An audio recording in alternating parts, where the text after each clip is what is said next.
Hello dear learners, শিক্ষাদীক্ষা.com এর পক্ষ থেকে সবাইকে আজকে স্বাগত জানাচ্ছি।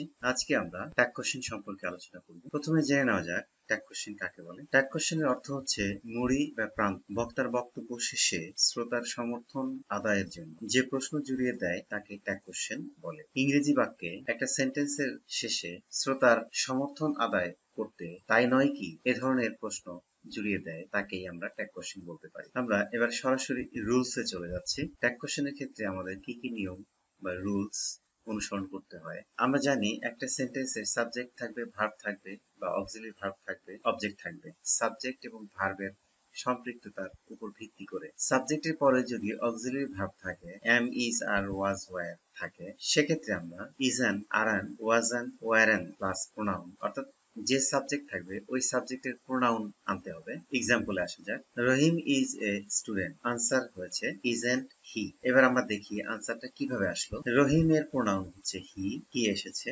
এখানে অক্সিলারি ভার্ব ইজ মূল ভার্ব হিসেবে কাজ করেছে, কিন্তু আমাদেরকে অক্সিলারি ভার্বটাকেই ট্যাগ ফর্মে নিয়ে আসতে হবে এবং যেহেতু এটা অ্যাসার্টিভ সেন্টেন্স, ট্যাগ কোশ্চেনের ক্ষেত্রে আমাদের নট আনতে হবে। ইজ নট ট্যাগ ফর্মে আমরা ইজেন্ট, দে আর ইনোসেন্ট, আরএন্ট দে, যথারীতি এখানে আর এসেছে, নেগেটিভ ফর্ম আসছে এবং দে প্রোনাউন হিসেবে আছে। There was a king in a country, যথারীতি ওয়াজ তার পরে নট অর্থাৎ ওয়াজেন্ট দেয়ার প্রোনাউন হিসেবে আছে there. They were playing in the field, যথারীতি ওয়ার আসলো, সে সাথে নেগেটিভ ফর্ম ওয়ারেন। সাবজেক্টের পরে যদি মোডাল অক্সিলারিজ থাকে, শুড, উড, কুড, মাই থাকে, সেক্ষেত্রে আমরা মোডাল নিয়ে আসবো এবং তার সাথে নেগেটিভ ফর্ম আসবে এবং pronoun. We should অবে our parents, এখানে মোডাল আছে, মোডালটা সরাসরি চলে আসলো, তাই shouldn't we. Subject May, can, এখানেও মে এবং ক্যান এটা মোডাল আছে, সেক্ষেত্রে আমরা মোডালটা নিয়ে আসবো এবং তার সাথে নট সাবজেক্টের pronoun. Rimi can do the work, can আসলো মোডাল অক্সিলারিজ এবং তার সাথে নেগেটিভ ফর্ম, তাহলে কান্ট। রিমির প্রোনাউন হচ্ছে she। সাবজেক্ট ভার্ব শ্যাল বা উইল এটাও মোডাল, সেক্ষেত্রে আমরা ট্যাগ ফর্মে শান্ট বা ওন। শ্যালের ট্যাগ ফর্ম অর্থাৎ শ্যাল নট এর ট্যাগ ফর্ম শান আর উইল নট এর ট্যাগ ওন্ট, সেই সাথে pronoun. We shall go to market, তাহলে শ্যাল আসলো নেগেটিভ ফর্ম, তাহলে শান সাবজেক্টের পরে হ্যাভ, হ্যাজ, হ্যাড, সেক্ষেত্রে আমরা হ্যাভ, হ্যাজ, হ্যাড আনবো এবং তার সাথে নেগেটিভ ফর্ম নট আসবে, যথারীতি pronoun. Example, she had gone to school, hadn't she। Verb other word, structure দেখেই বোঝা যাচ্ছে ইম্পারেটিভ ফর্ম হবে, ইম্পারেটিভ সেন্টেন্স। তো ইম্পারেটিভ সেন্টেন্সের ক্ষেত্রে আমরা অনেকগুলো ট্যাগ ফর্ম আনতে পারি, ওন, উডেন, কান, কুডেন, অনেক অ্যান্সার আসতে পারে, যথারীতি প্রোনাউন আসবে। যেহেতু ইম্পারেটিভ সেন্টেন্স, সেক্ষেত্রে আমরা প্রোনাউন ইউ নিয়ে আসবো। Open the door, will you. আমরা এই ক্ষেত্রে অ্যান্সার যদি উইল নট অর্থাৎ ওন্ট লিখি, সেক্ষেত্রে রাইট। সেন্টেন্স যদি লেট দিয়ে শুরু হয়, ইম্পারেটিভ সেন্টেন্স লেট দিয়ে শুরু হলে শ্যাল বা শান অ্যাফার্মেটিভ ফর্ম বা নেগেটিভ ফর্ম দুটোই আনতে পারি এবং প্রোনাউন আসবে। Let us go out for a walk, imperative sentence যেহেতু, সেক্ষেত্রে আমরা শ্যাল বা উইল নিয়ে আসবো। এখানে শ্যাল এসেছে, শ্যাল কিভাবে আসলো সেটা আমরা বোঝার চেষ্টা করি। আমরা জানি আস এখানে সাবজেক্ট হচ্ছে উই, উই এর পরে সাধারণত শ্যাল হয়, সেই হিসেবে আমরা শ্যাল নিয়ে আসলাম এখানে। এক্ষেত্রে যদি আমরা শান্ট উই লিখি সেটাও রাইট। ডোন্ট বা নেভার দিয়ে যদি শুরু হয়, সেক্ষেত্রে আমরা আনসার উইল ইউ বা ওন্ট ইউ। ইম্পারেটিভ সেন্টেন্সের ক্ষেত্রে ডোন্ট বা নেভার দিয়ে যদি শুরু হয়, সেক্ষেত্রে আমরা আনসার লিখবো will you. Don't run in the sun, second পারসনকে বলা হচ্ছে, প্রোনাউন ইউ নিয়ে আসবো এবং তার পূর্বে উইল। নাথিং দিয়ে যদি সাবজেক্ট শুরু হয়, সেক্ষেত্রে আমরা অক্সিলারি ভার্ব নিয়ে আসবো এবং তারপর প্রোনাউন আসবে। নাথিং ইজ সার্টেন, নাথিং এর প্রোনাউন আসবে এখানে ইট।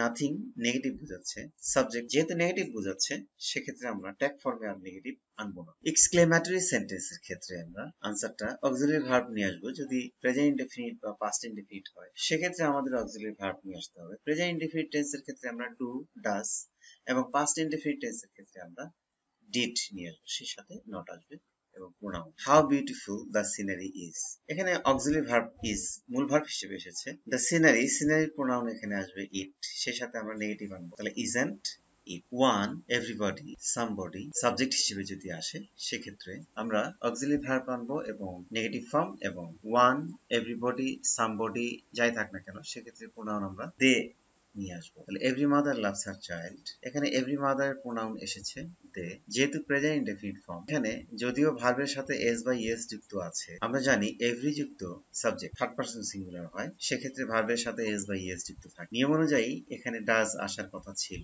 কিন্তু এভরি মাদার এর প্রোনাউন এখানে দে এসেছে, দে এর পরে আমরা কিন্তু কখনো ডাজ লিখি, দে ডাজ নট হয় না কখনো, দে ডু নট, সেজন্য আমরা ডাজ না লিখে ডু এনেছি এবং সেই সাথে negative form don't, they, none, nobody, no man যুক্ত সেন্টেন্স যদি এগুলো সাবজেক্ট হিসেবে আসে, সেক্ষেত্রে আমরা প্রোনাউন দে আনবো। যেহেতু এগুলো নেগেটিভ ফর্ম, নেগেটিভ বোঝাচ্ছে, সেক্ষেত্রে আমরা নট আনবো না। তাহলে অ্যান্সার হচ্ছে ডু দে। কখনোই ডাজ দে হবে না, কারণ দে প্লুরাল ফর্ম, যার জন্য ডু আসবে। সাবজেক্ট এর পরে আর্টিকেল এ, লিটল, ফিউ যদি থাকে, সেক্ষেত্রে আমরা অক্সিলারি ভার্ব নিয়ে আসবো এবং প্রোনাউন যথারীতি সাবজেক্টের pronoun. She has a few friends, যদি ফিউ এর আগে আর্টিকেল থাকে তাহলে নট আসবে, আর যদি আর্টিকেল না থাকে তাহলে নট আসবে। তাহলে হ্যাজ, যেহেতু এখানে অক্সিলারি ভার্ব হ্যাজ আছে, সেক্ষেত্রে আমরা হ্যাজ আনবো এবং নেগেটিভ ফর্ম শি প্রোনাউন হিসেবে আছে, প্রোনাউন থাকবে। তাহলে hasn't, she. There is a little water in the pond, is auxiliary verb এখানে, সে সাথে নট, ইজন্ট দেয়ার প্রোনাউন, তাহলে isn't there. Dear learners, thanks a lot for watching the video. Subscribe করো আমাদের চ্যানেল, যাতে করে নেক্সট ভিডিও পেতে তোমার সুবিধা হয়। ওকে, আজকে এ পর্যন্তই, বাই বাই।